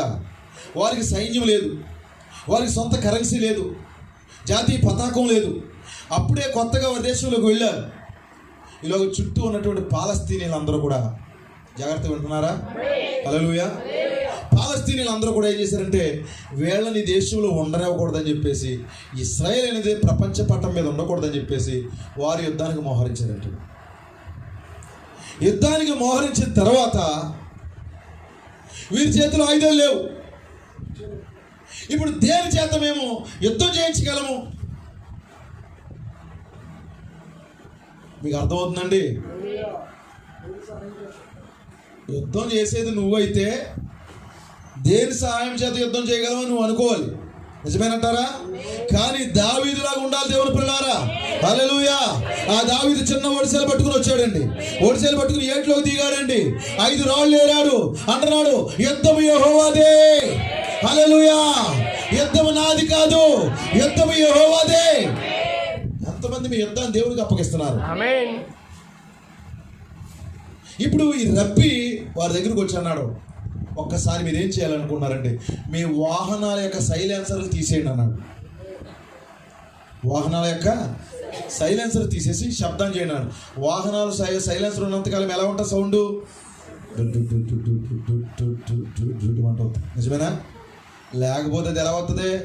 బడ శబ్దం వచ్చేస్తుందండి. వాహనాలు సైలెన్సర్లు తీసేసి పొలిమేరల దగ్గరికి వెళ్ళి రౌండ్గా తిరగమన్నాడంట. హల్లెలూయా. ఇప్పుడు ఎవరు గుర్తొచ్చాడు అతనికి? యెహోషువ గుర్తొచ్చాడు. హల్లెలూయా. యెహోషువ గుర్తొచ్చి ఇప్పుడు ఏమంటున్నాడు? ఇప్పుడు కాదు, ఈ టైం కాదు అది. అందుకే ఏదో చెడ్డ వాతావరణం పనిచేస్తుంది ఇక్కడ. మీ దృష్టి దాని మీద పెడితే వాక్యం మీద పెట్టలేకపోతే వెళ్ళిపోతుంది. వాక్యం పైన పెట్టండి. దేవుని స్తోత్రం కలుగుగా. హల్లెలూయా. చూడండి, ఇప్పుడు యెహోషువ గుర్తొచ్చాడు అతనికి. ఏం చేస్తున్నాడు? వాహనాలు తీసుకుని పొలిమేరలో తిరగమన్నాడు దేవుని పిల్లారా. పొలిమేరలో తిరుగుతుంటే పెద్ద శబ్దం వచ్చిందంట. ఈ వాహనాలన్నీ ఒకేసారి రౌండ్ తిరుగుతుంటే పెద్ద శబ్దం వచ్చింది దేవుని పిల్లారా. ఆ పొలిమేర అవతల వీళ్ళని చంపేద్దాము, ఇశ్రాయేల్ని ఈ దేశం నుంచి వెళ్ళకూడదాము అనుకున్నటువంటి ఆ పాలస్తీని అందరూ కూడా ఏమనుకున్నారు తెలుసండి? అయ్యి బాబు, ఎవరో పెద్ద దేశమే వీరి పక్షాల నుండి యుద్ధం చేస్తుంది, పెద్ద పెద్ద ఆయుధాలతో వచ్చారు, ఇక్కడ కనుక ఉన్నామంటే మనం చంపేస్తారు వీళ్ళు, ఇక్కడే మనం ఎందుకున్నామని పారిపోయారు దేవుని పిల్ల. దేవునికి మహిమ కలుగును గాక. హల్లెలూయా. ఇప్పుడు యుద్ధం ఎవరు చేస్తున్నారు? యెహోవా చేస్తాడు. దేని సహాయం చేత ఎలా విజయం పొందుకోగలను? ఆవగింజంత విశ్వాసం ఉంటే చాలు అన్నాడు ఆయన. ఖచ్చితంగా నువ్వు కార్యాలు పొందుకుంటావు అన్నాడు ఆయన. ఆవగింజంత విశ్వాసం ఉంటే నీకు చాలు. దేని చేత నేను విజయం వస్తుంది మాకు? అసలు విజయం ఇచ్చేవాడు అక్కడే ఎదరకుండా పెట్టుకుని, అద్భుతాలు జరిగించేవాడిని ఆయన ఎదరకుండా పెట్టుకుని. చూడండి, అతడు యెహోవా దూత అని రాయబడింది కదండి. అతడు ఒక గాబ్రియేలో మిఖాయేలో కాదండి. అక్కడ ఇంగ్లీష్లో LORD, లార్డ్ అని క్యాపిటల్ లెటర్ ఎక్కడైతే పెట్టారో అక్కడ ఖచ్చితంగా యెహోవా ఉన్నాడు. దేవునికి మహిమ కలుగును గాక. ఇప్పుడు అక్కడ ఉన్నది యెహోవా ఉన్నాడు. నిన్ను స్వస్థపరిచే యెహోవా నేనే అన్నాడు. ఆయన యెహోవా రాఫాయి ఉన్నాడు, యెహోవా నిస్సీ ఉన్నాడు. అన్ని గుణ లక్షణాలు కలిగినటువంటి దేవుడు అక్కడే ఉంటుండగా నేను దేని సహాయం చేత నేను విజయం పొందుకోగలను? అప్పుడు ఏమన్నాడు దేవుడు? చూడండి, నా కుటుంబము నేను ఎన్నిక లేని వాడిని, నాకు పెద్దగా చదువు లేదు, నాకు పెద్దగా డిగ్రీలు ఏమీ లేవు, నేను నోటి మాంద్యం గలవాడిని, నేను ఎలా గెలగలను? తర్వాత అంటాడు నేను కనిష్ఠుణ్ణి. అదే కనుక దావీదుని ఎక్కడ పెడితే ఏమంటాడు చెప్పండి? హల్లెలూయా. నువ్వు చిన్నోడు కదా, చిన్నోడిని అయితే యుద్ధం నేను చేస్తానండి. హల్లెలూయా. ఓ మన కాలంలో కూడా ఒక 7వ వాడు వచ్చాడు. దేవుని పిల్లలారా, 7వ వర్తమానికి వచ్చాడు. ఇతను చిన్నవాడే, చదువు లేనివాడే. హల్లెలూయా. ప్రపంచాన్ని షేక్ చేసి పాడేశాడు. దేవుని స్తోత్రం కలుగును. కుదిపేశాడు. నేనేం చేయగలను? కొంతమంది సువార్త చెప్పమంటాక రమ్మన్నాం అనుకోండి, నేనేం చెప్తానండి? నిన్ను పెద్ద మొత్తం కోర్స్ అన్ని తీసేసి రెఫరెన్స్ని తీసేసి అక్కడ పెద్ద థియాలజీ చెప్పేయమంటున్నారు. మరి చదువు అవసరం లేదు, దానికి యుద్ధం చేయడానికి చదువు అవసరం లేదు. మరి విడిపించడానికి జ్ఞానం అవసరం లేదు. జ్ఞానం ఇచ్చేవాడు, పంపించేవాడు, తర్వాత అవతల యువతల యుద్ధం చేసేవాడు ఆయనే. నా గోత్రం మనస్సే గోత్రంలో ఎన్నిక లేదు. నా పెద్దల కుటుంబంలో నేను కనిష్ఠునైనా అతనితో చెప్పాను. అందుకు యెహోవా ఆయననేమి. హల్లెలూయా. ఇంతకంటే ఏం కావాలి సంఘానికి? నువ్వు ఎన్నిక లేని దానివి కావచ్చు, నీ కుటుంబం ఎన్నిక లేనిది కావచ్చు, నువ్వు పూర్తిగా బలహీనమైపోయి ఉండొచ్చు, శత్రువులు నిన్ను కబళించేసి ఉండొచ్చు, అసలు ఎటువంటి ఆశ లేకపోవచ్చు. అప్పుడు నీకు అనిపిస్తుంది ఇక నేను ఎలా విజయం పొందుకోగలను? అప్పుడు ఆయన అన్నాడు ఆయననేమి, నేను నీకు తోడుగా ఉన్నాను. హల్లెలూయా. పరిస్థితులు ఎంత వ్యతిరేకంగా ఉన్నా నేను నీకు తోడుగా ఉన్నాను. హల్లెలూయా. ఎంతమంది మాటను తీసుకోవాలనుకున్నారు పిల్లారా? హల్లెలూయా. నువ్వు నాకు చెప్పొద్దు ఏమని, ఇక వ్యాధి పూర్తిగా తినేసిందండి, ఇక అవకాశం లేదు. ఆయననేమి, నేను నీకు తోడుగా ఉన్నాను. పేకల్లో తప్పులైపోయానండి, ఆయననేమి, నేను నీకు తోడుగా ఉన్నాను. హల్లెలూయా. కష్టాలు ఎక్కువైపోయానండి, ఆయననేమి, నేను నీకు తోడుగా ఉన్నాను. నా భర్త మార్పు చెందండి, పూర్తిగా మందుకు బానిసైపోయాడండి, ఆయననేమి, నేను నీకు తోడుగా ఉన్నాను. పాస్టర్ గారు నేను పాపంలో పడిపోయాను, విడిపించుకోలేకపోతున్నాను, నేను చాలా బలహీనమైపోయాను, ఆయననేమి, నేను నీకు తోడుగా ఉన్నాను. ఏమన్నాడు? ఫిలిస్తీయులు, అమాలేకీయులు, అక్కడ ఉన్నటువంటి మిద్యానీయులు ఎంతో మంది ఉన్నా కానీ, ఎన్ని జాతులు వారు ఉన్నా కానీ ఒక్క మనిషిని హతమ చేసినట్లు. హల్లెలూయా. ఒక్క మనిషిని హతమ చేసినట్లు నువ్వు మిద్యానీయులను హతము చేయదు అని సెలవిచ్చాను. ఇప్పుడు దేవుడు ఒక దర్శనాన్ని కలిగి ఉంటాడండి, నిజమా కదా? ఇప్పుడు ఈ గిద్యోను తన ఆయుధం తీసుకుని మిద్యానీయులందరినీ సంహరించడము ఆయన చూస్తున్నాడు. మీకు అర్థమైందా? కానీ ఇతను చూడలేకపోతున్నాడు. ఇప్పుడు నువ్వు స్వస్థపడడం ఆయన చూస్తున్నాడు. వింటున్నారా? దేవుని స్తోత్రం కలుగును గాక. హల్లెలూయా. ఇప్పుడు అయిపోయింది. నువ్వు స్వస్థపడడం ఆయన చూస్తున్నాడు, నువ్వు విడిపించబడడం ఆయన చూస్తున్నాడు. వింటున్నారా? వాళ్ళందరినీ కూడా ఒక్క మనిషిని హతం చేయనట్లు హతం చేస్తున్నామని ఆయన చెప్పాడండి. ఇది ఆయన చూశాడంటారా? చూశాడు. ఇదిగో ఇప్పుడే నువ్వు విడిపించబడడం దేవుడు చూశాడు. మీకు విడిపించబడడం పెద్దగా ఇష్టం లేకపోతే సైలెంట్గా ఉండండి. ఇంకా దేవుని స్తోత్రం కలుగును గాక. మీరు ఆ పరిస్థితుల నుంచి బయటికి రావలేకపోవడం మీకు ఇష్టం లేకపోతే అలాగే ఉండిపోండి. కానీ దేవుడు చూశాడని చెప్తున్నాను నేను, నువ్వు చూడడం కాదు, దేవుడు చూశాడు. నువ్వు ఆ స్థితి నుంచి బయటికి రావడం ఆయన చూశాడు, నువ్వు విజయం పొందుకోవడం ఆయన చూశాడు, నువ్వు అభివృద్ధి అవడం ఆయన చూశాడు. హల్లెలూయా. ఆయన చూసిన తర్వాత కూడా నువ్వు ప్రశ్నించడం ఏంటి?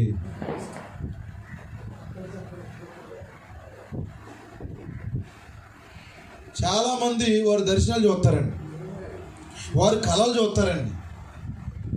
కొన్నిసార్లు ఈ కళలు జరుగుతాయి, జరగపోతాయి. ఇక్కడ మానవుడు చూసింది కాదు, దేవుడే చూశాడు అక్కడ. హల్లెలూయా. నువ్వు హతము చేయదు, ఒక్క మనిషిని హతము చేయనట్లే హతము చేయదు. ఇప్పుడు నీ శరీరం లోపలే మీ జనీలు ఉన్నారు, నీ లోపలే అమాలేకీలు ఉన్నారు. ఇప్పుడు ఏం చేయాలి? వాక్య కటకము తీసుకుని నీ శరీరం లోపల చెలరేగుతున్నటువంటి ప్రతి దయ్యాన్ని ఒక్క మనిషిని హతము చేసినట్లు హతము చేయి. దేవునికి స్తోత్రం కలుగునుగా. ఇది మనుషులు చూసింది కాదు, దేవుడే చూశాడు. నువ్వు చేసేసావు. హల్లెలూయా. ఇప్పుడు నువ్వు ఎత్తబడ్డావు, ఎవరు చూసింది అది? ఆయన చూసిన తర్వాత నెరవేరకుండా ఉంటుందా? నువ్వు స్వస్థపడ్డావు, ఎవరు చూశారు అది? నువ్వు అభివృద్ధి అయ్యావు, ఎవరు చూశారు? నువ్వు పాపం నుంచి విడిపించబడ్డావు, ఎవరు చూశారు? ఆయన చూశాడు. ఆయన చూస్తుంది, అయిపోయింది. ఖచ్చితంగా జరుగుతుంది. ఒక్క మనిషిని హతం చేయనట్లు హతం చేయన్నాడు. అందుకతడు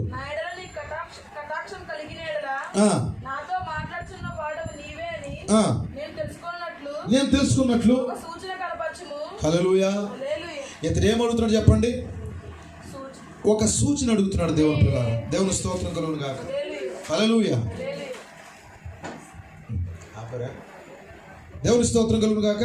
ఇతడు ఒక సూచన అడుగుతున్నాడు. ప్రియమైన దేవుడు, నాతో మాట్లాడుతున్న నీవే అని నేను తెలుసుకున్నట్లు ఒక సైన్ ఇమ్మన్నాడు. ఒక సూచన, ఒక గుర్తు, ఒక ఆనవాలు. ఎవరు అడిగినట్లుగా?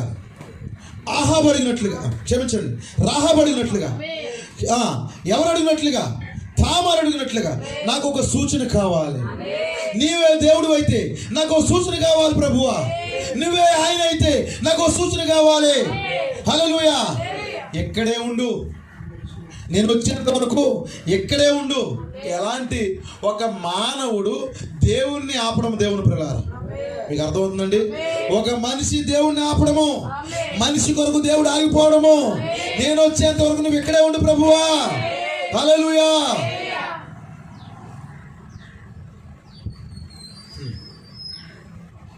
తిరిగి వచ్చేంత వరకు దేవుడు ఇక్కడే ఉన్నాడు. నువ్వు ఎక్కడ పడి బలహీనం అయిపోయావో, ఏ స్థితిలో పడిపోయావో, తిరిగి వచ్చేంత వరకు ఆయన ఇక్కడే ఉన్నాడు. ఆయన ఇక్కడే ఉన్నాడు. నువ్వు తిరిగి వచ్చేంత వరకు ఆయన ఇక్కడే ఉన్నాడు.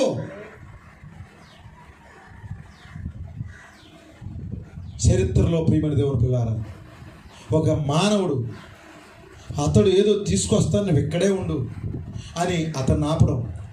ఒక సూచన అడుగుతున్నాడు, నువ్వైతే నాకు సూచన చూపించు. ఇతడు ఒక రాహాబు వలె, తామారు వలె సూచన అడుగుతున్నాడు. నేను నీ వద్దకు వచ్చి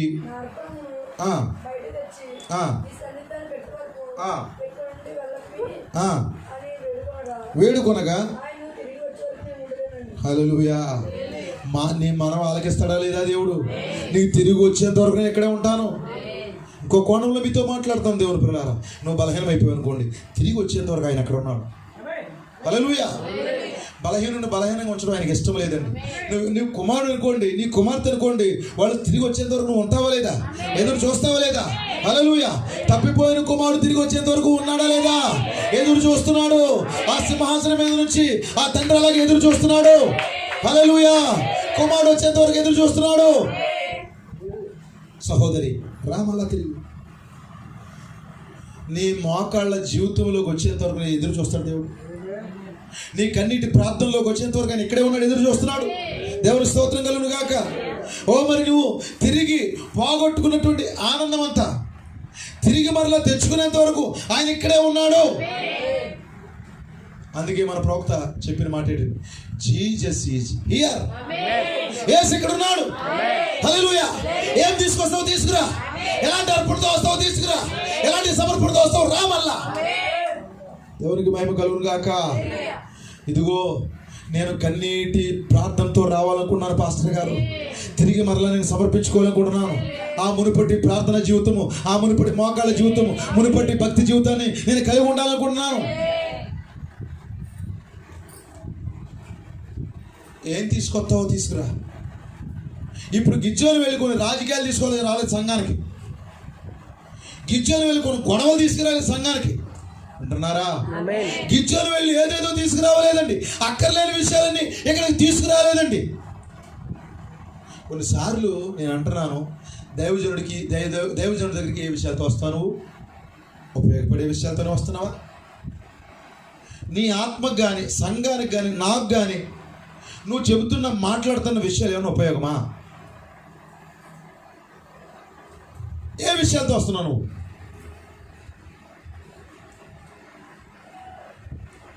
అతడు ఒక అర్పణతో రాబోతున్నాడు. వెళ్ళి, ప్రభువా నువ్వు ఆగక్కడ, ఇక్కడే ఉండు తండ్రి, నేను ఒక అర్పణతో రాబోతున్నాను నీ సన్నిధికి. చాలామంది అండి సంఘానికి వస్తారు, వెళ్ళిపోతారు, వారికి ఎటువంటి సమర్పణ ఉండదండి. జస్ట్ వస్తారు, తమ జీవితంలో ఏం జరిగినా ఒక్కసారి కూడా దేవునికి తమ జీవితాన్ని సమర్పించుకోరు. ఇదిగో ఈ రోజు నుంచి నేను ఎలా ఉండబోతున్నాను, పరిశుద్ధాత్మ కొరకు నేను కన్నీరు గార్చి ప్రార్థన చేస్తాను. నా జీవితంలో 7వ ముద్ర తెరవబడాలి, అద్భుతాలు నా వెంటబడాలి, కొన్ని ఆత్మల్ని సంపాదించాలి. కొంతమందికి ఎలాంటి సమర్పణలో ఉండవండి. కానీ అతను అంటున్నాడు, ప్రభువా మీరు ఇక్కడే ఉండండి, నేను అతి కొద్ది సమయంలోనే ఒక అర్పణ తీసుకొస్తాను, ఒక సమర్పించబడిన జీవితంతో నీ దగ్గరికి వస్తాను. హల్లెలూయా. సంఘానికి ఒట్టినే రాకండి ప్రియులారా, సంఘానికి మామూలుగా వచ్చేయకండి. నీ జీవితాన్ని అర్పణగా తీసుకురా దేవునికి. నీ జీవితాన్ని అర్పణగా తీసుకురా, అర్పణగా తీసుకొచ్చి ఆయన ముందు పెట్టు. ఆమేన్. ఉంటాడు ఆయన. సమర్పణ ఉన్న చోట ఖచ్చితంగా ఆగుతాడు ఆయన. నువ్వేదో సమర్పించుకున్నావు అనుకో, అది ఏంటో చూడడానికి ఉంటాడు ఆయన. దేంతో రాబోతున్నావు నువ్వు? ఉండండి, నేను మళ్ళీ వస్తాను. వెళ్ళొచ్చిన తర్వాత కొన్ని భేదాలతో వస్తావా ఇక్కడికి?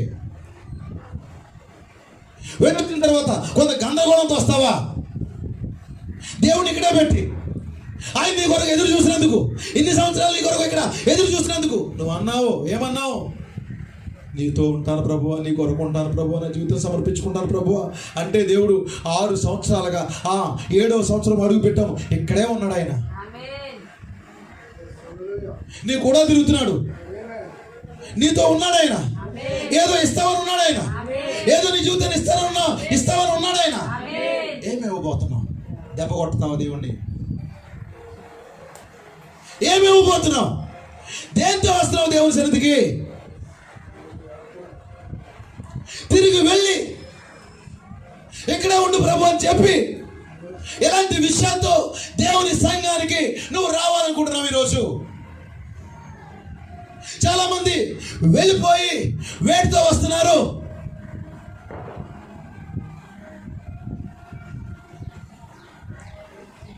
అయ్యో, చాలా విచారకరమైన విషయము దేవుని పిల్లారా, చాలా విచారించదగిన విషయం ఇది. మరి ఏ కార్యములతో నువ్వు సంఘానికి వస్తున్నావు? ఎక్కడే ఉండు ప్రభువా.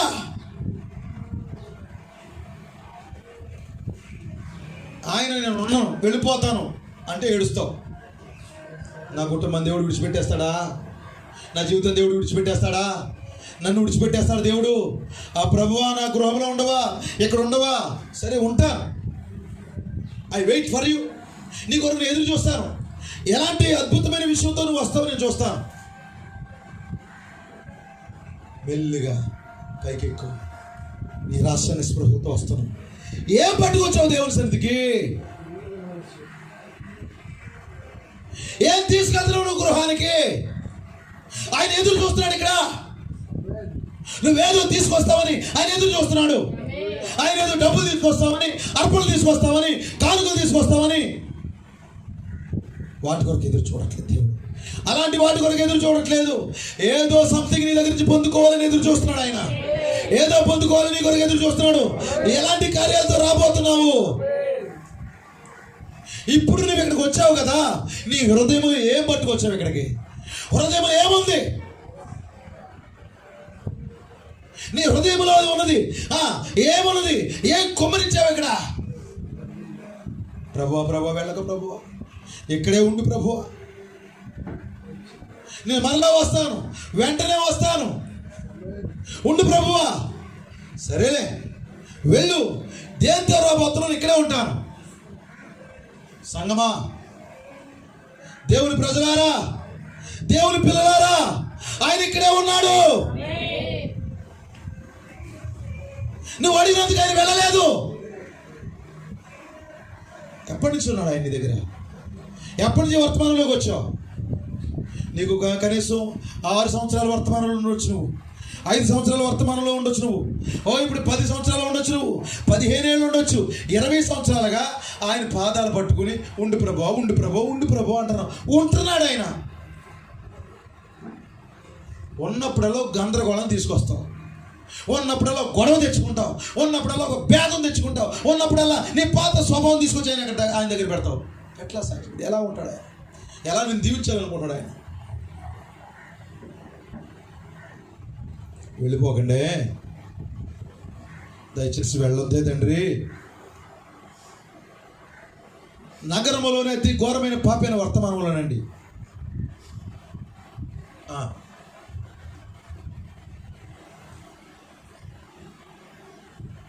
బోధిస్తున్నాడండి ఆయన.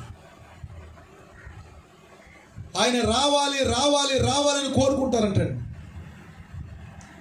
సరిగ్గా వచ్చిన తర్వాత ఆయనకి ఒక మంచి స్థానం ఎవరంటాడు? ఆయన రమ్మన్నాడు, సీమోను రమ్మన్నాడు. రమ్మని ఒక అవమానకరమైన ప్రాంతంలో కూర్చోబెట్టాడు. గోడ మీద పువ్వు వలె ఉండిపోయాడు. గోడ మీద పువ్వు వలె ఉండిపోయి ఆయన కనీసం హానర్ చేయలేదండి. ఆయన మురికి పాదాలని కడగలేదండి, అత్తరు పూయలేదండి, ఓ వస్త్రం కప్పలేదండి, పాదాలు తొడవలేదండి. గోడ మీద పువ్వు వలె కూర్చున్నాడంట ఆయన. ఒక మూల కూర్చున్నాడు. వర్తమానం చెప్తుంది, నువ్వు యేసు ప్రభుకి ఏ స్థానం ఇచ్చినా తీసుకుంటాడు. నువ్వు మొదటి స్థానం ఇచ్చినా తీసుకుంటాడు, రెండో స్థానం ఇచ్చినా తీసుకుంటాడు, మూడో స్థానం ఇచ్చినా తీసుకుంటాడు. నువ్వు దేవుడికి ఏ స్థానం ఇస్తావు, ఆ స్థానమే తీసుకుంటాడు దేవుడు. హల్లెలూయా. ఏ స్థానం ఇచ్చినా తీసుకుంటాడు. ఆయన అట్లాగే ఎదురు వస్తాడు. ఎందుకు రమ్మన్నారు ఆయన? ఎందుకు పిలిచాడు ఆయన? పిలిచి అవమానిస్తున్నాడు. కానీ ఒక్క స్త్రీ ఉంది అక్కడ, దేవుని పిల్లలారా. ఆమె కంటిలో నాళం తెరవబడింది. ఇప్పుడు ఆమె పాదాలు కడుగుతుంది. ప్రియమైన దేవుని పిల్లలారా, ముద్దు పెడుతుంది. ఆ పాదాలు కడిగి ఆ పాదాలు ముద్దు పెడుతుంది. ఇప్పుడు ఆ పాదాలు తుడుస్తుంది. ఆమె విస్తారంగా ప్రేమించిందంట. ఆమె విస్తారమైన పాపాలు దేవుడు క్షమించాడు. నువ్వు రమ్మన్నావు కదా, ఆయన్ని కూర్చోమన్నావు కదా. ఏ రోజు పిలిచాడు ఆయన్ని? పిలిచేయమన్నాడు. ఆయన అద్దరి నుంచి ఏదైనా సూచక్రియలు చూడగోరుతున్నాడు దేవుని పిల్ల. చాలా మంది పిలిచారు ఆయన, అపాయింట్మెంట్ తీసుకున్నారు ఆయన దగ్గర, రమ్మన్నారు. తీరా వచ్చేసరికి ఆయన్ని పక్కకెట్టేశారు. ఈరోజు చాలామంది క్రైస్తవులు ఆయన రమ్మంటున్నారు. ఆయన ఇంటికి వస్తుంటే ఇంట్లో సినిమా పాటలు, మొబైల్ నిండా చెడిపోయిన కార్యాలు, సీరియళ్ళు చూసే క్రైస్తవులు. ఎందుకు రమ్మన్నావు? ఎందుకు పిలిచావు ఆయన్ని? ఎక్కడే ఉంటున్నాను, మీ గృహాలు ఆయన విడిచిపెట్టేస్తాను అన్నాడు. మీకు ఇష్టమేనా? సూటిగా మాట్లాడండి. మీకు ఇష్టమా ఆయన విడిచిపెట్టాడు? మరి ఆయన ఉంటే ఆయన ఉండాలనుకున్నాడు. ఇప్పుడు చూపించు నీ ప్రవర్తన, ఎట్లా బిహేవ్ చేస్తున్నావు చెప్పు నాకు. ఆయన ఉండాలనుకున్నాడు, నువ్వు అడిగావుగా, ఉంటాడు ఆయన.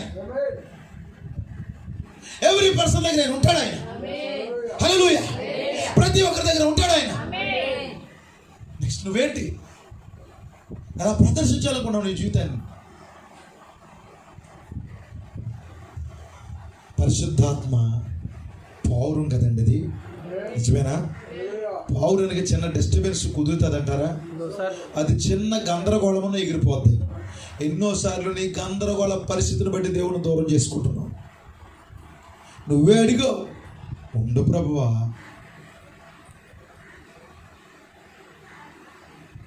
ప్రభు అయిన యేసుక్రీస్తుని కొన్ని స్థలాల్లో ఉండమని బలవంతం చేశారు ప్రియుల. ఉన్నాడు ఆయన. కొన్ని స్థలాల్లో ఉన్నందుకు అక్కడ వారికి ఆయన అద్భుతాలు చేశారు ప్రియుల. చూడండి, బైబిల్లో చాలా సందర్భాల్లో కొన్ని చోట్ల ఆయన ఉన్నాడు, ఉంటే అవమానాలు పొందుకున్నాడు. కానీ కొన్ని స్థలాల్లో అద్భుతాలే చేశారండి ఆయన. యాయిరు ఏం చేశాడు? ఆయన బాగా తీసుకెళ్ళాడండి. ఎక్కడి నుంచో వెళ్ళి తీసుకెళ్ళాడు. గృహంలోకి వెళ్ళినందుకు, అక్కడ ఒక మంచి వాతావరణాన్ని యాయిరు క్రియేట్ చేసినందుకు అక్కడ మరణాన్ని జీవంగా దేవుడు మార్చేశాడు. దేవుడికి మహిమ కలుగుతుంది. హల్లెలూయా. హట్టి రైటు ఇంట్లో ఆయన భోజనం చేసేవాడు. దేవుని ప్రభా, హట్టి రైట్ ఇంట్లో ప్రవక్త వెళ్ళి మరి నన్ను భోజనం చేసేవాడు. అప్పుడు ఏం చేసి చెప్పండి, చెప్పాలా? వాక్యం వినేదంటారా? దేవుని స్తోత్రం.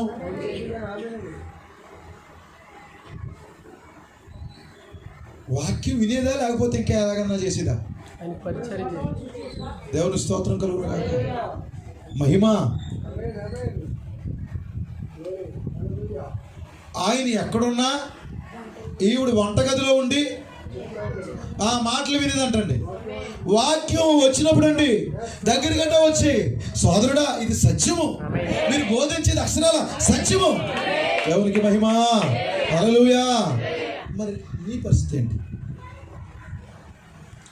మీ గృహాల దగ్గరికి వాక్యం వస్తుంటే, మీ ఇంటికి వాక్యం వస్తుంటే, నీ హృదయం దగ్గరికి ఇప్పుడు వాక్యం వస్తుంటే నువ్వేం చేస్తున్నావు, ఎలా ప్రవర్తిస్తున్నావు, దాన్ని బట్టి ఆయన ఉండడమా వెళ్ళిపోవడమా జరుగుతుంది. ఇప్పుడు ఆమె వచ్చేటంది, వాక్యం నువ్వు చెప్పినంత సత్యము. ఎలాంటి అభిషేకం వచ్చింది అక్కడికి, ఎలాంటి అభిషేకం దిగి వచ్చింది. ఆ అభిషేకం వచ్చి ప్రవక్త అంటున్నాడు, నీకేం కావాలి సహోదరి, ప్రభువైన యేసుక్రీస్తు నామములో నీకు అనుగ్రహించబడుతుంది. ఎందుకంటే ఒక యాక్సిడెంట్లో తన భర్త చనిపోయాడు, విధవరాలు ఆమె, వృద్ధురాలు, రక్షణ పొందిన 2 కుమారులు ఉన్నారు, చక్రాల కుర్చీలో తన సహోదరు ఉంది. ఏం కావాలో పలుకో. హల్లెలూయా. వాక్యానికి అలాంటి మంచి వాతావరణం సృష్టిస్తే ఎప్పుడు కూడా తాడు పూలు మినిస్ట్రీ అక్కడ మరి ఆపరేట్ అవుతుంది. దేవుని పిల్లలు 3 ఇడుపు ఆపరేట్ అవుతుంది. అక్కడ 7వ ముద్ర తెరవబడుతుంది. గందరగోళం, స్థిరం అనవలేని కొన్ని మాటలు, స్థిరం అనవలేని కొన్ని ప్రవర్తన,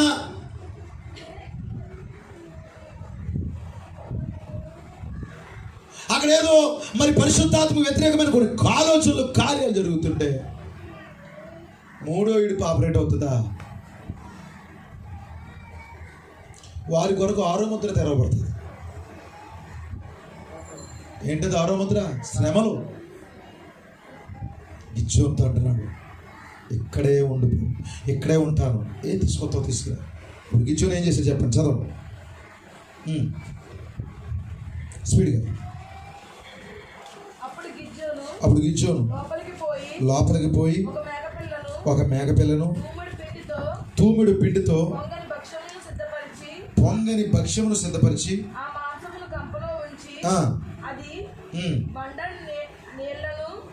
కొండలో పోసి ఆయన కొరకు ఆ మస్తకి వృక్షం క్రిందకి దాన్ని తీసుకుని వచ్చి దగ్గరగా ఉంచగా దేవుని దూత. చూడండి ప్రియమైన దేవుని, ఇక్కడ అబ్రాహాము కనపడతలేదా మనకి? అబ్రాహాము కూడా ఉండు ప్రభువా, చాలా దూరం నుంచి వచ్చినట్టున్నారు మీరు. అబ్రాహాముకి అర్థమైపోయింది ఎక్కడి నుంచి వచ్చారు, ఏ పరిమాణం నుంచి వచ్చారు అర్థమైపోయింది. హల్లెలూయా.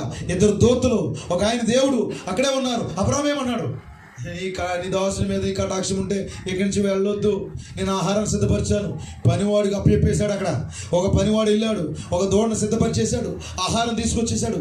అక్కడే కూర్చుని వడ్డిస్తున్నాను అనమాట. తినండి సార్, తినండి. ఇప్పుడు చెప్తానా, దేవునికి అబ్రహాము వడ్డిస్తుంటే ఇప్పుడు తర్వాత అబ్రహాముకి దేవుడు వడ్డిస్తున్నాడు. హల్లెలూయా. ఇప్పుడు అబ్రహాముకి దేవుడికి అబ్రహాము వడ్డించినటువంటి ఆహారం కాదు అది. మీకు అర్థమైందా? చూడండి, అబ్రహాము దేవునికి వడ్డిస్తుంటే ఆ తర్వాత కాలంలో అబ్రహాముకి దేవుడే వడ్డిస్తున్నాడు. ఏం వడ్డిస్తున్నాడు? శరీర మార్పు. హల్లెలూయా. కుమారుడు, మరి ఆస్తి, గొప్ప పేరు, అన్ని అబ్రహాముకి. మరి ప్లేట్ నిండా, ఆ బల్ల నిండా ఆహార పదార్థాలే. ఆ నువ్వు దేవునికి వడ్డించిన రోజున దేవుడు నీకు వడ్డించబోతున్నాడు. మన కాలంలో మనకు వడ్డించాడు. విశ్వాసం మొదలుకొని సహోదర ప్రేమ వరకు దేవుడు మనకు వడ్డించాడు. నువ్వు దేవుని కనుక వడ్డిస్తే, వడ్డించడం అంటే భోజనాలు పెట్టమనే కాదండి. హల్లెలూయా. నువ్వు చేయి, ప్రార్థన చేయి, మోకరించు, నీ జీవితాన్ని సజీవ యాగంగా దేవునికి సమర్పించుకో. మన ఆహార పదార్థాలు ఏంటో తెలుసండి. ఈరోజు మనకు దేవుడు వడ్డించే ఆహారం ఏంటో తెలుసా? 66 పుస్తకాల గ్రంథము, 1200 వర్తమానాలు. హల్లెలూయా. ఇదిగో 7 ముద్రలు. హల్లెలూయా. ఇప్పుడు మన బల్ల, భోజన బల్ల ఎలా ఉంది? మంచి ఆహార పదార్థాలతో నింపబడిపోయిందా లేదా? దేవునికి వడ్డించు, నీ జీవితాన్ని సమర్పించుకో, దేవుడు నీకు వడ్డిస్తాడు. ఇప్పుడు అన్నాను, మేకపిల్ల పొంగని భక్షములు చేసి,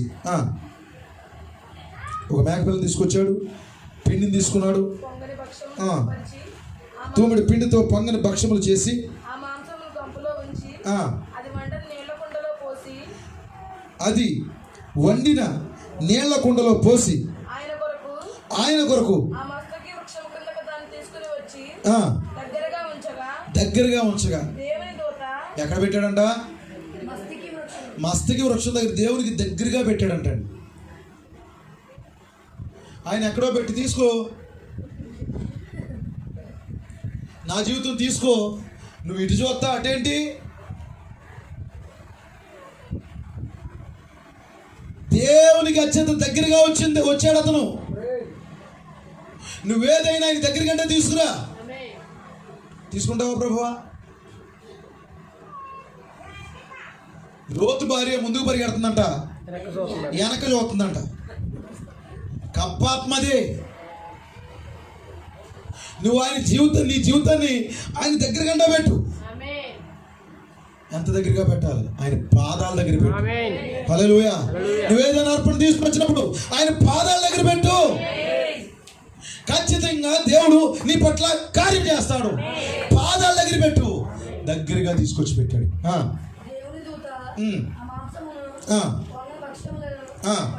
పట్టుకుని దేవునితో దేవుడు ఏం చేస్తాడు చెప్పండి? నాకు వద్దులే, వెళ్ళు అంటలేదండి. ఏమన్నాడు? రాతి మీద పెట్టు. ఎంతమందికి అర్థమవుతుంది? గిచ్చోను, నీ అర్పణ రాయి మీద పెట్టవయ్యా. హల్లెలూయా. రాయేంటి? ప్రత్యక్షత. రాయేంటి? క్రీస్తు. ఈ బండ పైన నా సంఘమును కట్టుదును, పాతాళ లోక ద్వారములు దాని ఎదుట నిలబడినారు అన్నాడు ఆయన. హల్లెలూయా. ఆయన కూడా ఎక్కడ పెట్టాడు? రాతి మీద, ప్రత్యక్షత పైన. ఏమన్నాడు గిద్యోను? నీ అర్పణ రాయి పైన పెట్టు. నీళ్లు పోయి, వాక్యాన్ని పోయి. నీరేంటి? వాక్యము. అతడు అలాగూ చేయగా యెహోవా దూత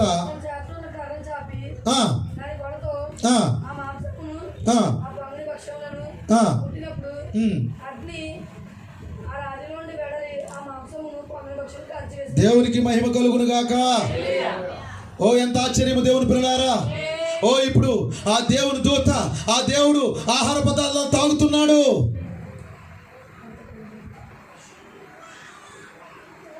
దేవుని చేతులు తాకేంత దగ్గరగా ఉండవయ్యా నువ్వు. దేవుని హస్తము తాకేంత దగ్గరగా ఉండవమ్మా నువ్వు. ఆయన ముట్టుకునేంత దగ్గరగా వెళ్ళు నువ్వు. ఆ పంట పైన పెట్టు. ప్రత్యక్షత పైన కట్టుకునే జీవితాన్ని. చాలా మంది తమ భక్తి జీవితాలు తీసుకొస్తున్నారు, ఎక్కడో దగ్గర పడేస్తున్నారు. ఆయన అన్నాడు, ఎక్కడా కాదు, ఈ గడియ ప్రత్యక్షత పైన పెట్టు, అప్పుడు అంగీకరిస్తాను. ఈ గడియ ప్రత్యక్షత ఏంటి? 7వ ముద్ర. అక్కడ తీసుకుని, ఏ సంఘములో అయితే 7వ ముద్ర లేదో, ఏ వ్యక్తి జీవితంలో అయితే 7వ ముద్ర తెరవబడలేదు, వారి అర్పణ అంగీకరించబడదు. ప్రత్యక్షత పైనకి తీసుకురా నీ అర్పణని. అత్యంత దగ్గరికి తీసుకురా. నేను తాకుతాను, ఇప్పుడు నిన్ను ముడతాను. దేవుడు ఇప్పుడేదే మాట్లాడుతున్నాడు. దేవుని పిల్లలు ఎంతమంది ఆయన తాగడానికి ఇష్టపడుతున్నారు? దోతలు ఇక్కడే ఉన్నారు, బలిసిన దోత ఇక్కడే ఉన్నాడు. ఆయన తాగడానికి ఇష్టపడుతున్నారు. దేవుడిని టచ్ చేయబోతున్నాడు. నీ అర్పణ టచ్ చేయబోతున్నాడు. నీ అర్పణ అంటే నువ్వు అర్పించిన కానుకలు కాదు, నీ జీవితమే. హల్లెలూయా. ఎవరినో దేవుడు తాకబోతున్నాడు. ఎంతమంది సంతోషంగా ఉంది? ఇప్పుడే, రైట్ నౌ ఎవరిలో దేవుడు తాగబోతున్నాడు? హల్లెలూయా.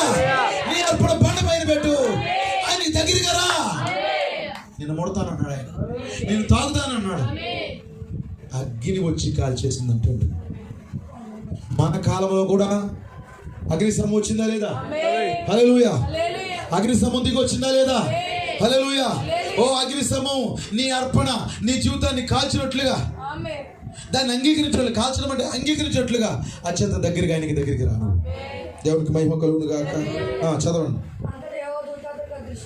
అంతటా యెహోవా దూత అతనికి అదృశ్యమైంది. తెలుసుకొని ఆహాహా నా ఏలినవాడా యెహోవా, ఆహాహా ఇందుకే కదా నేను యెహోవాను ముఖాముఖిగా చూశాను. యెహోవా దూతను ముఖాముఖిగా యెహోవాను ఎవరైనా చూస్తే చచ్చిపోతారండి. దేవుడిని చూడకూడదు.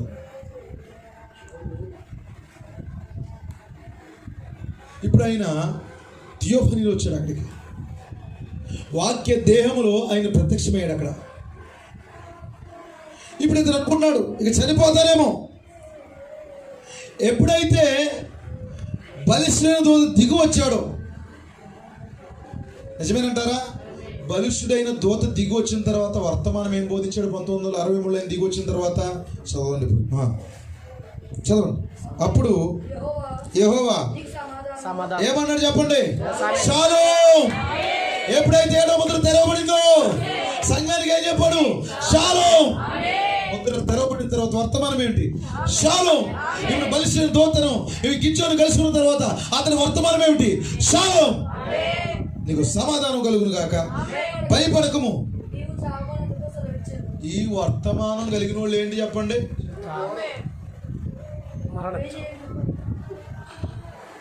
చనిపోతాక వర్తమానం ఇస్తా దేవుడు. చనిపోవడానిక బలిష్ఠుడైన దూతగా దేవుడు దిగి వస్తా. వధువు చనిపోవడానిక? నువ్వు చనిపోవు. ఇదే ఈ గడి వర్తమానము. హల్లెలూయా. ఫస్ట్ ఏం చెప్తున్నాడు? షాలోమ్.